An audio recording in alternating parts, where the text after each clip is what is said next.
think what we'll do is we'll go ahead and get started. Don't know where everybody is this morning, but alhamdulillah. Welcome to the Sunday morning Islamic Peace Center Zoom class.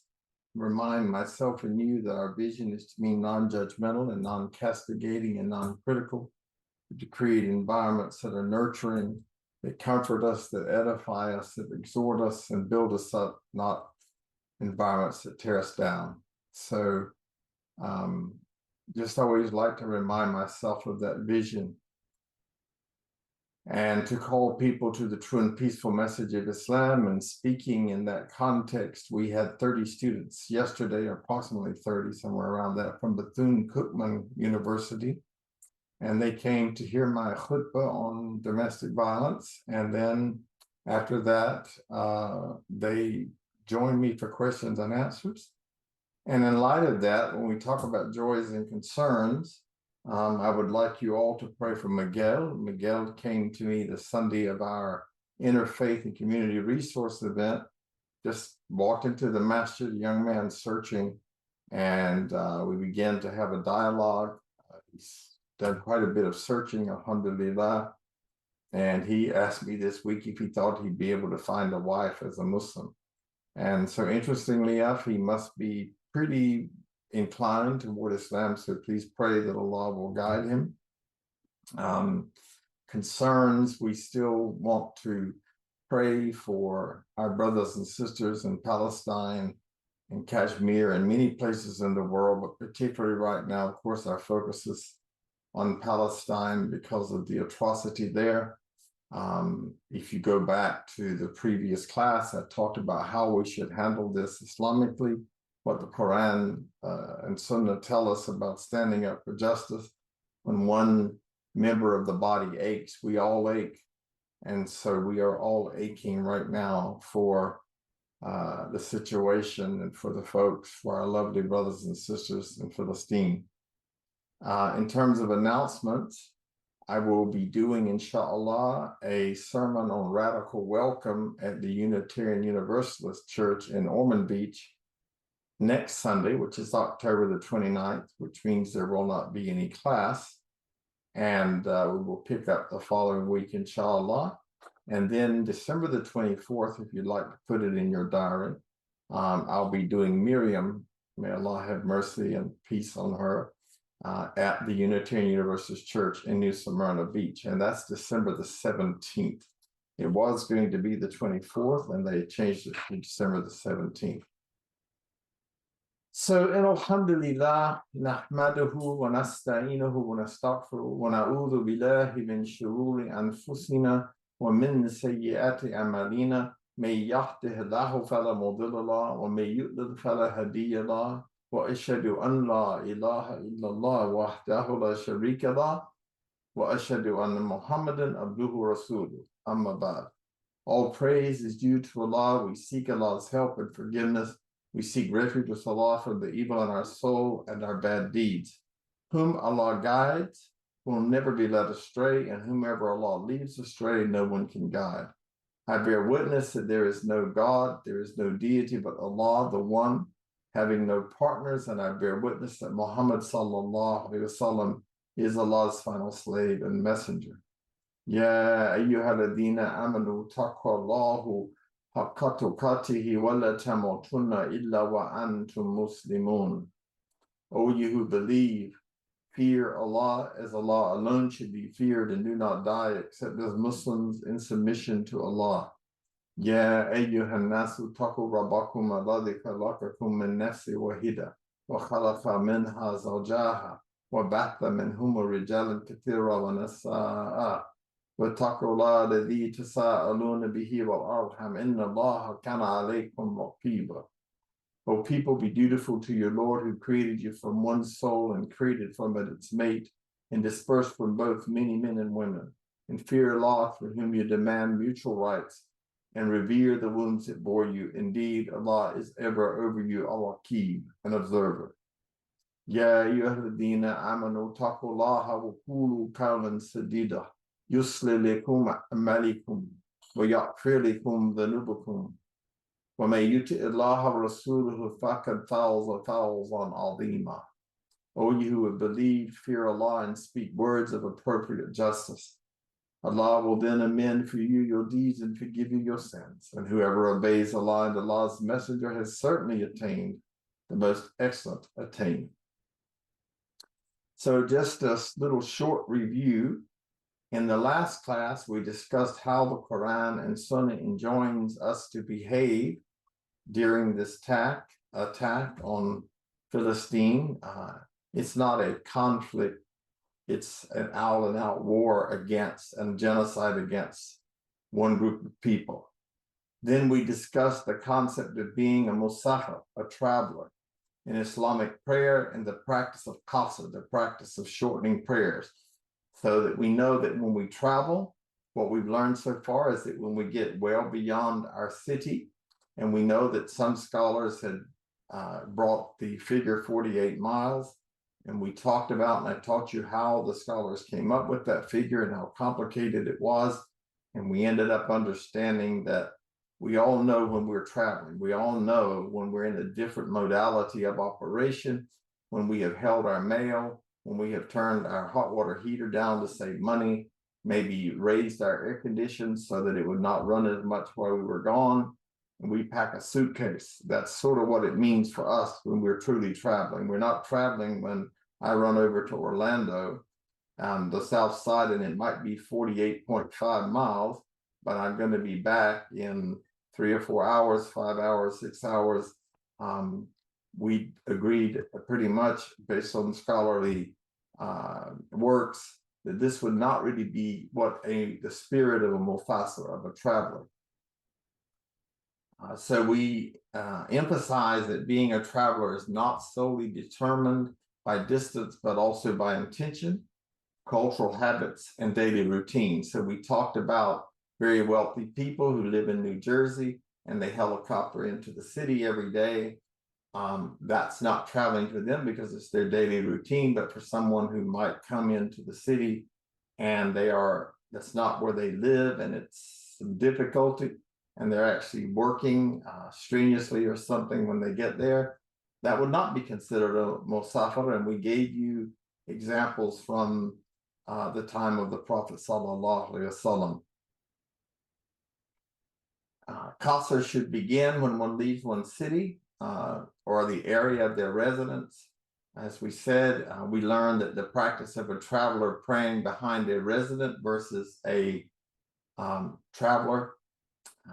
If a traveler prays behind the resident imam, they can follow the full 4 rak'ah prayer, while the opposite applies when a resident imam prays behind a traveling imam. And we also learned that it would be the responsibility of the traveling imam to make an announcement that he is going to only be praying 2, and that they should complete their 2 when he salams out.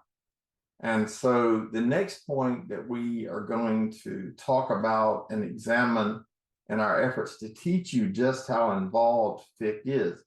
And hopefully by attending these 3 classes so far on this subject, you begin to see why I don't encourage reverts to get overly involved in fiqh. It's very complicated, it's very confusing, and really in our day and time, we have to know what fiqh is coming straight from the Quran and Sunnah and what has been made by man's opinion. And we'll see this again today.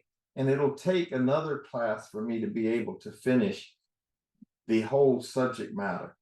And then we will return, inshallah, to elevating our ranks as seekers of the divine in pursuit of the alchemy of happiness. So let's talk about what that looks like. So you have a feeling or an opinion that you're going to be home within the time of the window of time of a particular salah.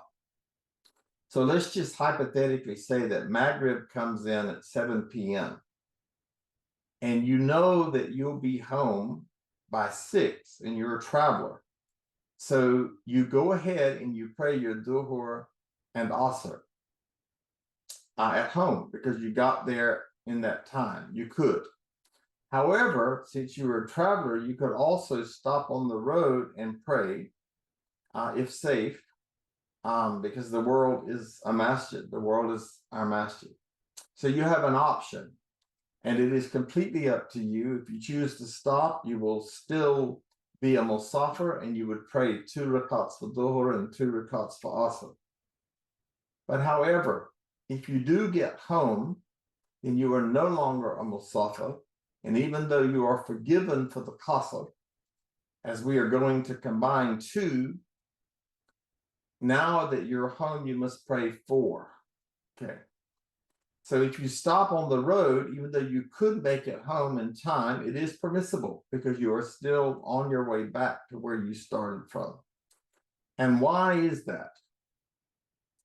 It is because Allah subhanahu wa ta'ala linked qasr, the joining of prayers, with safar, with traveling. So if you're in safar, if you're actually on your way back, you're going or on your way back, qasr is allowed. And there is no guarantees that you will get home exactly on time. Anything can happen. Your car can break down. Your animal could die if you were traveling by camel. It could be attacked. It could become ill. In the modern day, we can get in traffic congestions. So we assume, and therefore the Sharia does not hold you accountable for your assumption. We often do that. I think I can make it. I assume I'll be able to make it by such and such a time.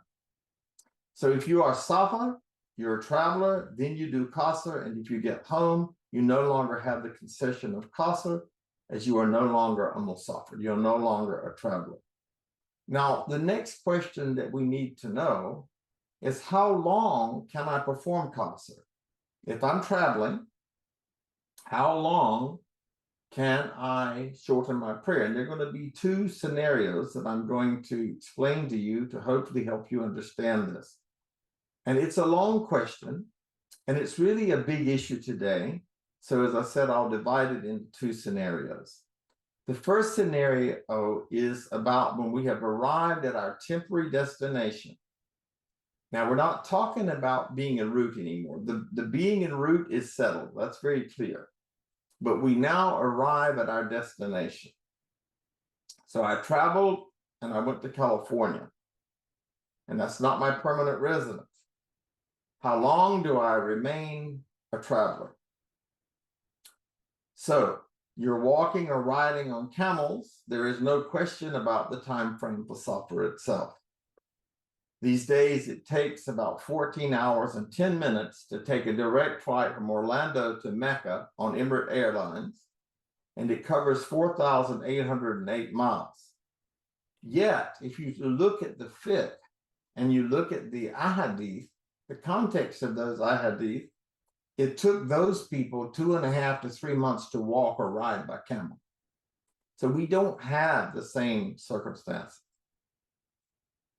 Though there is no direct flight from Morocco to Mecca, the fastest way to get from Morocco to Mecca is to take a flight from Agadir to Jeddah and then take a bus from Jeddah to Mecca. The total duration of that journey is approximately 13 hours and 35 minutes. So again, nobody questions the length of safar. However long you are traveling, once you get to your city, you perform qasr. Scenario B. Now you get to your temporary destination. This is not your home. It's not your residence. You are, say, sent by your company to a city for training, or you're visiting friends. Maybe you're attending a wedding, and you are staying in a hotel, or you're staying in someone's home for several days. You are no longer on the road. You're actually not traveling. You've settled down. So this is the scenario, and it's divided into 2 parts. We say part A and part B. In scenario A, you genuinely do not know when you will be returning, okay? And every day presents the potential for you to return. And this is really a difficult mindset for us to actually imagine, because in the modern world, we book our flights, we give a lot of, an inordinate amount of time considering when we should book that flight, when we should return, how to work around our whole schedule. And for the most part, it's very predictable. We know when we're going to arrive, we know how many days that we're going to stay. So look at the days of the great companions, where companions could encounter many different kind of issues. Again, they could have been engaged in actual war and sent to the front lines. So every day, they didn't know when they might be deployed somewhere else. If they were a merchant in trade on trade caravan, they could get robbed or captured. They could be fleeing persecution or getting persecuted. But travel in those days kept the companions in a current state of uncertainty. We're on our way. We don't know how long it's going to take. We don't know when we're going to get back. What if a person became ill? It wasn't like there's hospitals like we have today. A realistic example that we might relate to today, one is traveling in the winter in a climate that has an Arctic blast and blizzard conditions ensues, making roads impassable to the point that they are shut down and driving bans are initiated. It is a war of Mother Nature. As a matter of fact, I remember in December of last year, I think 29 people were killed in Buffalo. There was a blizzard, and this happens every year, often in upstate New York, in Canada, and places where it's very cold. People get out in their cars, they get caught in a blizzard, and they're unable to get back home. So you want to leave, but you don't know when the roads will be open. You wake up daily hoping the roads will be open, hoping that the highway patrol will say, we're reopening the roads, we've sorted them down. But you don't know how long you're going to be in that state of uncertainty. You're just waiting. In this case, the ruling is that you are a traveler. You are a Musafir because you want to leave, but you don't know when you can or will leave. And it is authentically reported that Ibn Omar radiallahu and others were in Azerbaijan, and they did Qasr for more than 6 months. And this authentic proofs of this.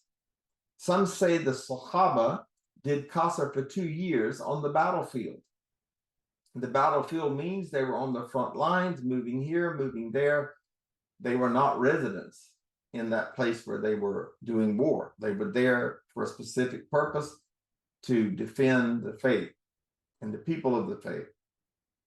Now, obviously, they're not fighting every single day, but they're in the state of the battlefield, this hal of being in battle. They're involved in tactical maneuvers, and they are praying Qasr for 2 years because they are not setting up house. They're not building a house. They're not getting married and having kids. They're in a state of flux. If you do not know when you will return, then you will remain in Qasr because it is uncertain. So one day I just decide, I've got this bucket list, and I just want to get in my car and drive until I decide I want to come home. I don't have any intention, just I want to drive until the Spirit strikes me to come back home. As long as I'm doing that and I keep going to different places, I would be a traveler. And I think, the scenario that I'm speaking about is very rare. It's really rare for most of us. The other scenario is quite a controversial issue. I have a friend, a captain. He owns his own boat, and he recently sailed from Port Orange, Florida to Hawaii. With modern technology, he's sailing even. He's not sure when he's going to arrive. Something can happen all the way, but as long as he's in that ship and he doesn't know for sure where he's going to go and where he settles, he is a Musafir, a traveler. Now, what if you have a good idea and you are intending to stay 5 days, 7 days a week? Your company sends you for a 3-month assignment, and it's 3 months. After that, you're going to go back home, and you are sent for 6 weeks training, and you know exactly how long it's going to be. So in this issue, just like we saw in the previous class, there are lots of scholarly opinions. Again, why I don't encourage reverts to get lost in fiqh. It requires a tremendous amount of training, and you also have to understand how it was derived to really help you understand, which is why I broke down all of these for you, and I wanted you to have this experience. Some of the ulama, the scholars, listed 20 different opinions on this issue. And some have said the duration is 20 days long. And narrated by Ikrimah, Ibn Abbas in his Haqama, which means wise, just judgments, said 19 days long. Now, who said this? Did the Prophet ﷺ say it? Did he command it? Did Allah subhanahu wa ta'ala say it?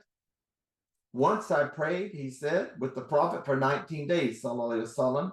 This was in Tabuk, on a journey during which we used to offer qasr, shortened prayers. Ibn Abbas added, we offered the qasr prayer, the shortened prayer, if we stayed up to 19 days as a traveler. But if we stay longer, we offer complete prayers. And this is found in Sahih Bukhari. Did the Prophet say this? No, Ibn Abbas said it.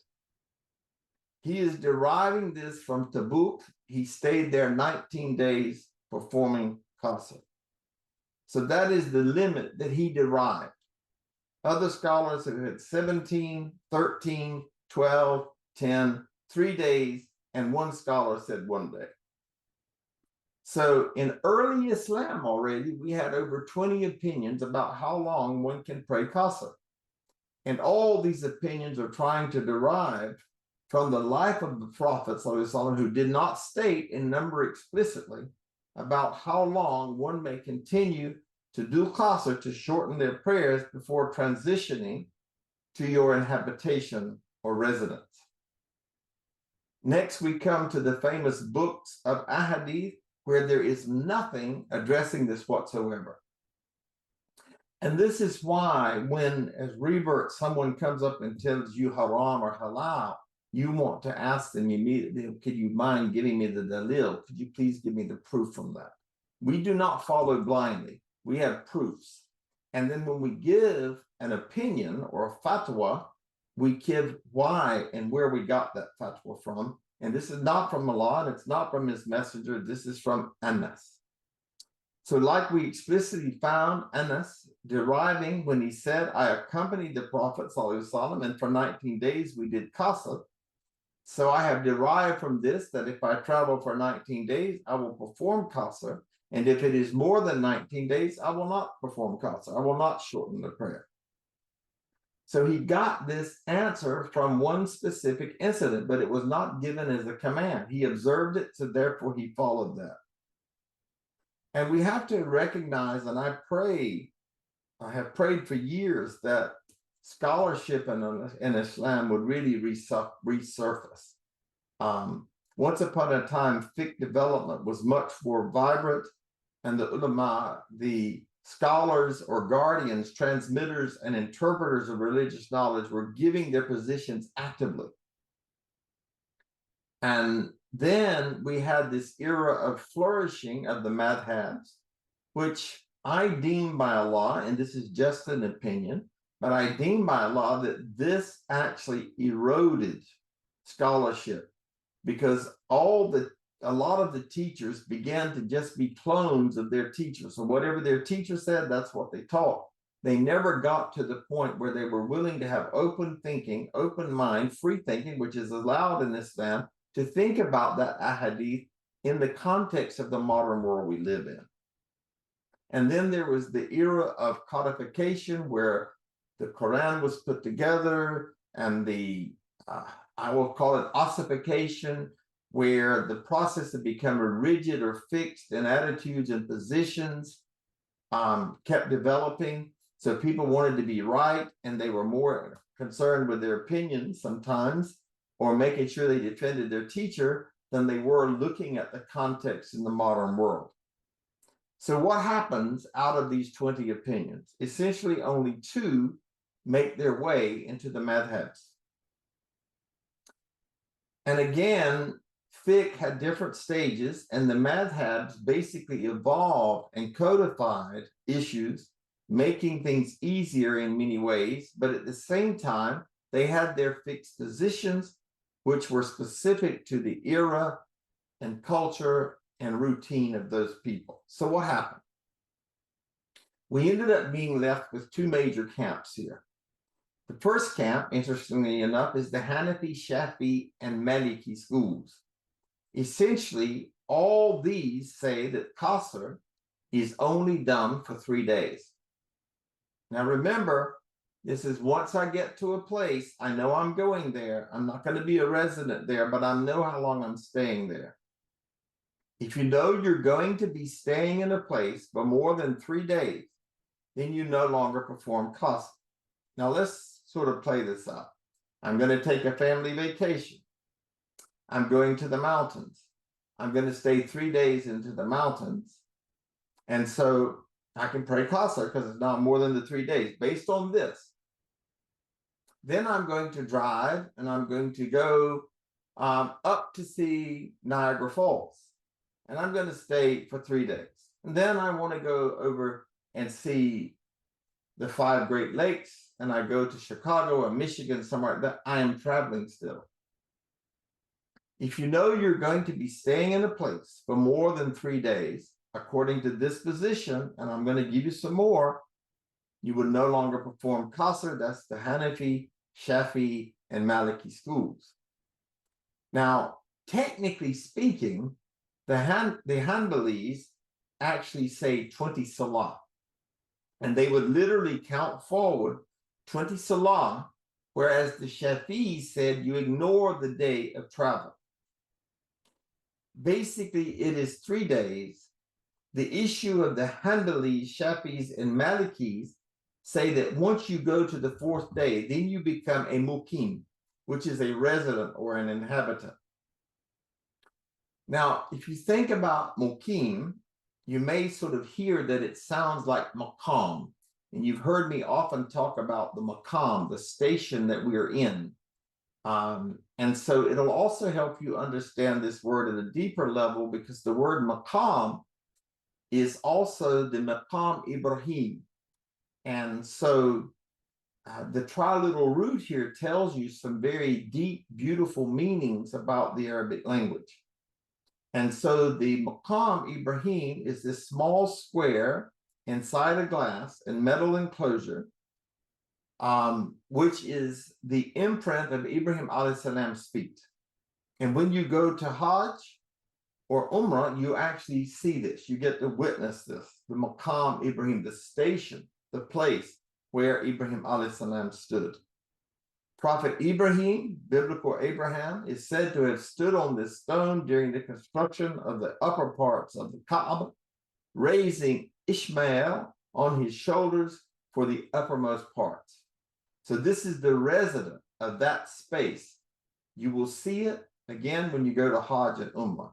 So let's get back to the question about how the scholars made the ruling about how long one can perform qasr. The Shafis and the Malikis, however, say that once you get to the 4th day, you become a maqim, you become a resident or inhabitant. So once you get to the 4th day, you're no longer allowed to do qasr as a Musafir, as a traveler. What is their main evidence? Like we looked at the issue of shortening the prayers, qasr, we now turn to finding out how they got their main body of evidence from what they extrapolated from the primary and secondary sources. And remember, when you're making da'wah and people are saying Muslims believe this and Muslims believe, you ask them, well, now, did you get that from primary sources? Did you get that from the Quran and Sunnah? Or did you get that from Fox and CNN? They are not primary and secondary sources for Islam, and anyone who doesn't have the primary sources really should not be speaking about Islam.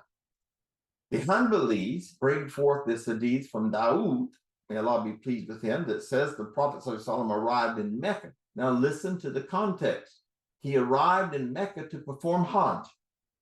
On the morning of the 4th of Dhul Hijjah, he prayed Fajr in Mecca, and he prayed all the 4th, 5th, and 6th, and 7th day of Dhul Hijjah, the month of Dhul Hijjah, the month of Hajj, in qasr. Now, what happens? We see here that this contradicts what the others have said. It sounds like it does. So let me say it again, just to make sure that everybody is clear. The Hanbalis bring forth this opinion from Dawood that says the Prophet ﷺ arrived in Mecca to perform Hajj. On the morning of the 4th of Dhul Hijjah, he prayed Fajr in Mecca, and he prayed all the 4th, 5th, 6th, and 7th of Dhul Hijjah in Qasr. And that was 20 Salah. Then he prayed Fajr outside of Mecca in the valley of Abta, and Qasr began from there and Mina too. So they derived 20 Salah from the 4th, 5th, 6th, and 7th of Dhul Hijjah, the last month of the Islamic calendar. So if we calculate 5 Salah per day times 4 days, we get 20 Salah. So that's how that was derived. The other 3 madhabs derived it was the 4th date, that if you are traveling for 4 days, the final of the 4th day, you do not do Qasr. So what do we remember about Allah made this religion easy for us? And all of the efforts of the scholar were to try to simplify and make things easy for us. I dare say that any of the reverts in this class would say, oh, this is real easy. And I'm like, I want to go for this. However, the way that they calculated it said you don't look at the day you arrive, you look at the evenings. Well, let's think about it. You have to look at context. When does the day start in Islam? It starts at Maghrib. So we have night before day. That is the way that Islam works. So at night, your calendar goes to the next day. So technically speaking, Maghrib is the first prayer of the day. We think in the Western world of daylight as when we see the sun. So the way they calculated, they said you don't look at the day you arrive, you look at the evenings. So the Shafi'is might allow 22 Salah. Let's say, okay, but definitely not 25 Salah. And again, I think all of you will agree, man, this is confusing. You know, it's mind-boggling. So the Shafi'is and the Malikis are a little bit different in how they define it. Now, how many of you want to jump on the bandwagon to start talking about fiqh tomorrow? I don't think so. But essentially, the time frame is 20 salahs for the Hanbalis and 4 days for the Maliki Shafi'is, the other 3 schools. And now there are other madhabs. Another evidence they use is that they have a number of derivations from where the Prophet told, sallallahu alaihi wasallam, the Muhajirun. Now, the Muhajirun are the converts to Islam and the Prophet's advisors and relatives who immigrated from Mecca to Medina in the Hijrah. The early Muslims from Medina were called Ansars, the helpers. So let's go back. Another evidence they used is that they have a number of derivations from where the Prophet told the Muhajirin to not stay longer than 3 days in Mecca. But again, the context of that response was that that was about the Muhajir, someone who is actually migrating, who were prohibited from returning to Mecca permanently. See, they were moving there knowing that they would be prohibited from returning to Mecca. It's a different context. It's a different scenario. Once they have done Hijrah to Medina, they were not allowed to reside in Mecca. Their point is okay. This is residing, and that is the provision here. Once again, they derived it from there. So this is the 3 madhabs. The Hanafis are the only madhab that take another position. And that, you know, by the way, this is, again, this is why I beg reverts, don't get lost into this, but so much of the feedback has been great that I've taught you how this is actually done, the process. And really and truly, you know, Imam Sheikh Zaid Shakir told me one time, I do not want to confuse reverts with fiqh. It's not a good idea.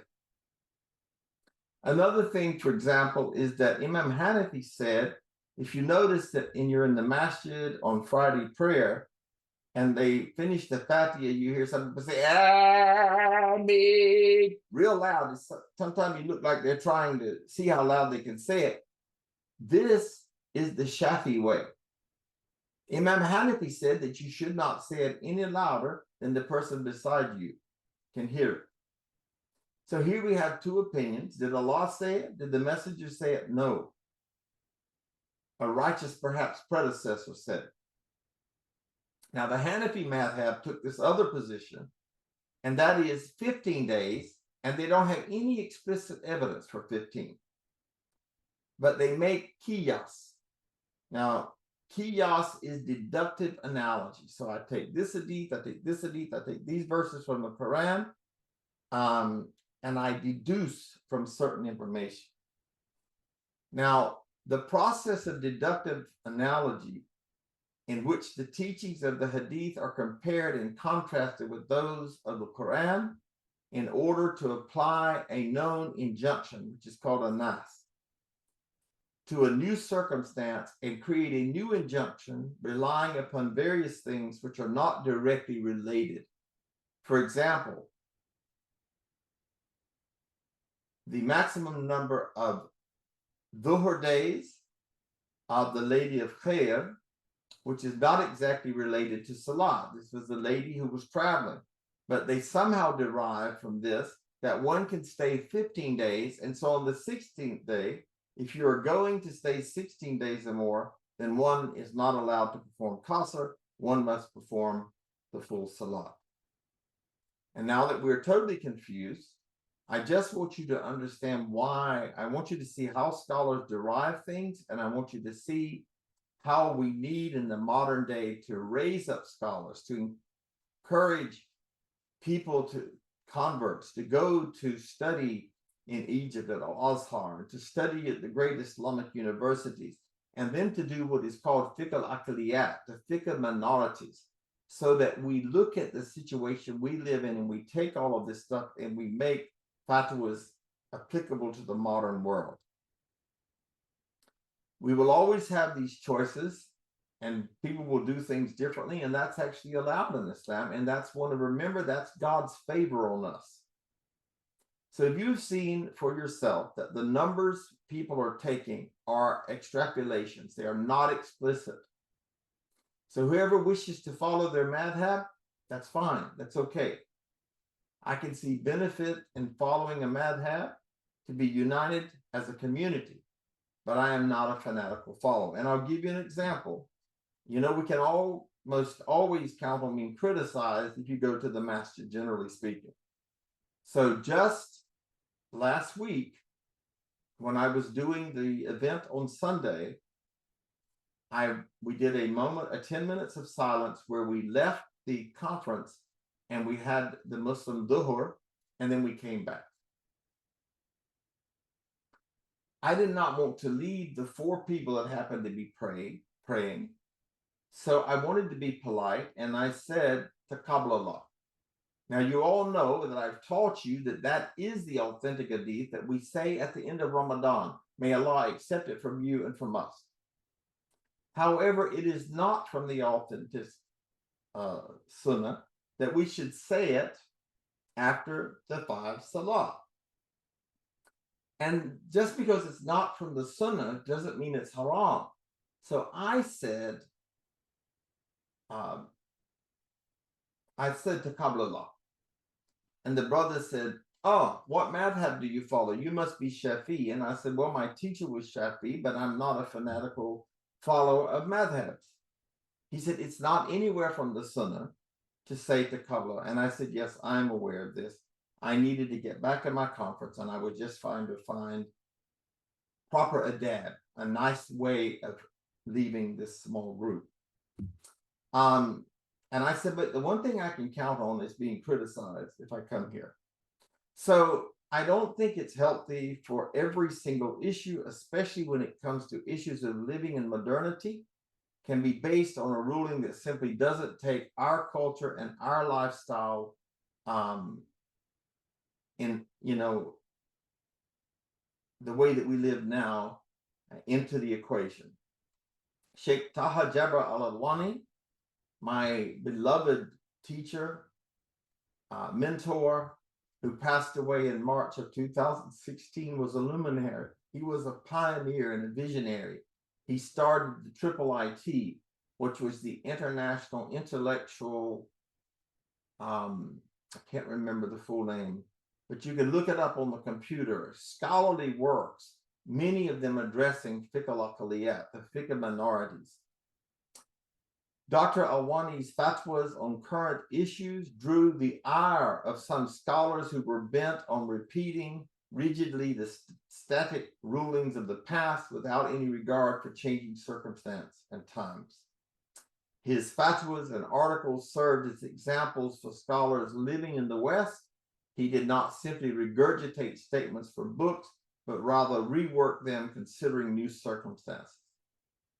Thus, he took to heart the dire warning of Imam Ibn Qayyim, the eminent scholar who said, and Ibn Qayyim, I mean, I love his readings. Imam Ghazali and Imam Qayyim are two scholars that I have committed to try to read everything I can read that they wrote. This is what he said. Whoever issues rulings to the people merely based on what is transmitted in a compendia, despite differences in their customs, usages, times, conditions, and the special circumstances of their situation, has gone astray and leads others astray. His crime against the religion is greater than the crime of a physician who gives people medical prescriptions without regard to the differences of their climate, norms, the times they live in, and their physical conditions, but merely in accordance with what that doctor finds written down in some medical book about people with similar anatomy. Such is an ignorant physician. The other is an ignorant jurist consult, but more detrimental. And this is what Ibn Qayyim said. So let's get back to the subject a minute. We can leave this to our modern scholars, and there are some great ones coming out, I deem by Allah. I love Celebrate Mercy, and I would encourage you to attend any class that you can of Celebrate Mercy. Any of the scholars with Celebrate Mercy, I would highly encourage you to connect with them. Occasionally, they'll have a program where they have 14 speakers. I don't enjoy that forum as much as when I hear one of them speak on a given subject. Recently, there was one about aliens, and it was beautiful. I highly recommend that you look at it. It'll surprise you what it says, but you've heard me touch on that. So sometimes we do need to rethink or think these things through, considering modernity. So in this issue, if you wish to follow again your madhab, then I've told you what it is. For 3 of them, it's 20 rak'ah or 4 days, and for the Hanafis, it's 15 days. 85% of this area where we're in practice Hanafi. Most of the masajid in America, most of them are Hanafi oriented. And as usual, Ibn Taymiyyah and others come along and rock the boat. And Ibn Taymiyyah is another scholar that I have studied extensively. And he is very clear. He says, whoever says that there is a number of days that you're going to be a Musafir, either 3, 4, 10, 12, or 15, has brought forth a statement upon which there is no dalil, evidence, is in a dangerous position, and there is no evidence of this in the Sharia. And this is what Ibn Taymiyyah said. Now, the problem with this is the implication that one could remain a Musafir for a very long period of time. What if your company sends you for a 6-month assignment? And this is very common for companies to send their employees places for 6 months. And so for 6 months, are you going to be a Musafir? Are you going to be traveling for 6 months? Believe it or not, some modern followers of Ibn Taymiyyah.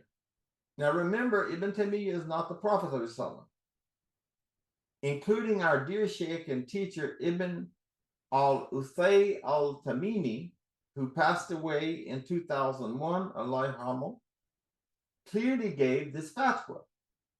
He would follow this even to its logical conclusion, even though Ibn Taymiyyah never said that, by the way, he didn't open the door for 6 months. May Allah bless Ibn Uthayy al-Tamimi. We love and respect him exceedingly, but to quote an opinion is just an opinion, and I respectfully disagree with him. But he would publicly say this. It is well known in his fatwa. Now, what's really interesting is I remember when we were living in North Carolina, and I'm going to say I had been a Muslim maybe, I came a Muslim in 87, and I think it was 92 when we moved. So I'd been a Muslim 5 years, and it's actually a little longer than that because I had actually entered into my Master's of Social Work at East Carolina University in the summer. And I learned that the Saudi government were sending some of their students and opening up masjids, and they were paying them. They were paying these young students to come, and they were actually building these masjids, and they were approaching this very sort of Salafi, modern Salafi, Wahhabi, very rigid, strict approach. And so I began to study, where did this Imam come from? And some of these very students that I'm talking about would say to him, the government has sent me to America for 4 years. I know I'm here for 4 years, and I have no intention of remaining for more than that. May I consider myself a Musafir? Ibn al-Uthayy at-Tamimi would publicly say, yes, you're a Musafir. Now, that position is almost unprecedented and unheard of. But we don't disrespect him. We may not agree with his opinion, but we have to respect our scholars, and this is a command. We are supposed to respect people of knowledge.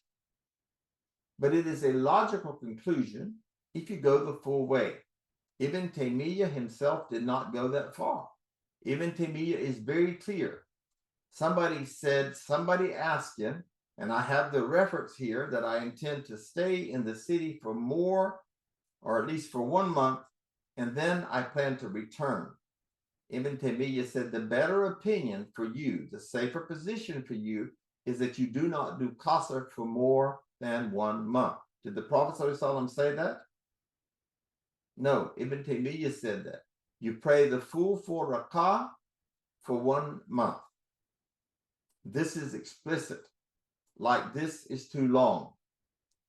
What he is trying to say, Ibn Taymiyyah's position, is basically the one that I am very sympathetic to, which is use your common sense, but don't be foolish.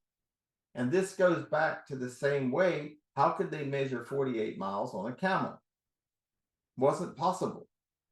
So like the 4-day limit or the 20 rak'ah limit, what if it is 21? Does it change?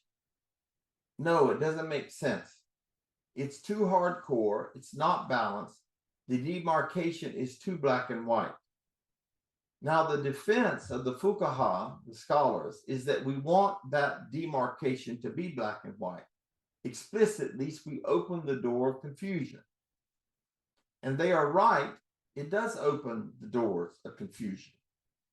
And this is why Ibn Taymiyyah's fatwa was, whoever wants to stick with the 4 days, alhamdulillah, good. That is the majority opinion. But if you're going for a reasonable amount of time. Now, the position that I follow in my life, the way I view my safar traveling, is that if I am living out of a suitcase, then I am a musafir. If I'm going, and at times I have been for 5 days to a particular city, and that is more than the 4-day limit, 5 days is for me complete safar. But if someone were to go and rent an apartment, even if it is a long-term, month by month, where someone goes to find out where the masjid is, where the halal market is, if someone goes and enrolls their kid in school and says, I am only here for 6 months, this is not safar anymore. I'm establishing residence here. I've bought a car. I've got transportation. So again, This is a logical or reasonable frame of mind. Are you temporarily settling down? In my humble opinion, if it is 6 months, you're settling down. You're going to have a car. You're going to have an established mode of transportation. You're going to know again where the halal restaurants are. You're going to have made a friend by then, and you're going to have begun some socialization. Whereas for 4 or 5 days, one might be in their corporate bubble back and forth from the hotel to the office and vice versa. Again, many of us know what that psychological frame is. So the bottom line is that if you want to follow Ibn Taymiyyah's position and stick to 4 days, that is fine. If it is a little bit more than this, it's okay. It is not a big deal as long as you are actually a traveler, a mufassir. This is how I understand it. Allah knows best, and this is what I agree with, and inshallah, that is correct. So the final issue before we get back to the other issue that needs to be addressed, because there are 2 issues I need to address, and we did not talk about jama', which is combining. And what is the difference between qasr and jami'? And so, inshallah, we will pick this up in the next class.